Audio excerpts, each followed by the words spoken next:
In the first years of the 20th century, all the racial theories developed in the Victorian age, eugenics, social Darwinism and scientific racism, came together in a forgotten outpost of colonialism. This is Namibia, but at the dawn of the 20th century, it was the German colony of Southwest Africa and home to an ancient people called the Herero. In 1904, they rebelled against the brutality of German rule.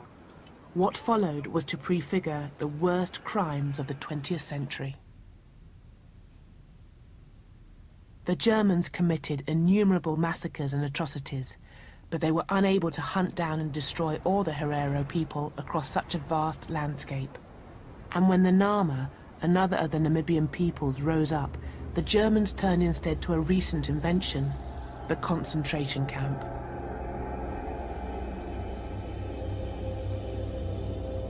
In these camps, the Herero and Nama were imprisoned and enslaved. Thousands were worked to death, others raped, beaten, or simply murdered by the guards.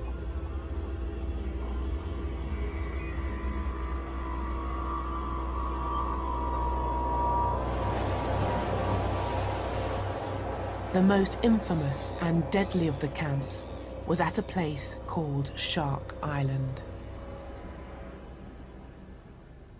Shark Island was established for the express purpose of killing people. Anybody placed on that island, everybody knew they were going to die. People knew that, the German officers knew that. If I were to have to use the language of the Nazi period, then I would certainly see Shark Island as a death camp. The people were band together in Shark Island from all over Namibia. Hereros, Tamaras, Bushman, Nama. And they had cool-blooded murder there. My own family, my ancestors, they were also killed there. In this desolate place, on the southern edge of Africa, 3,500 people were exterminated with the speed and efficiency that was to become the hallmark of 20th century slaughter. The genocides which took place in Namibia in 1904 to 1909, they are the precursor to what happens in the Nazi period.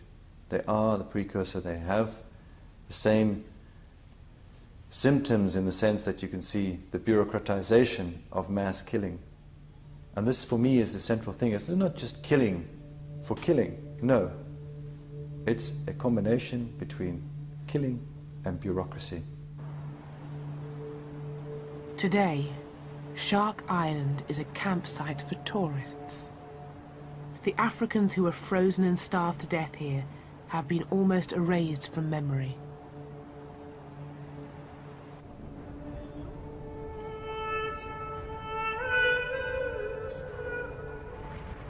But a century after the Namibian genocide, the true horror of what happened on Shark Island is beginning to re-emerge.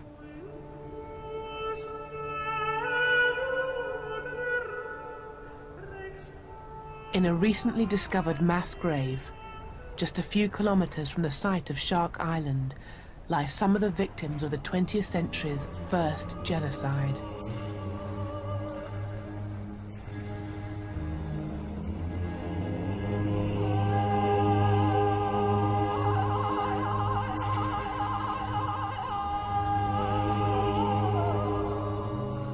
Other victims were denied even the meager dignity of a mass grave. They became the raw material of racial science.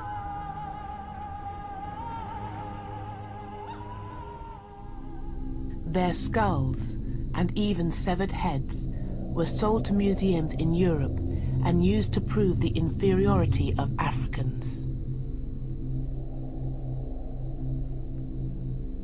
The trade in skulls was so accepted that it was even depicted on a postcard.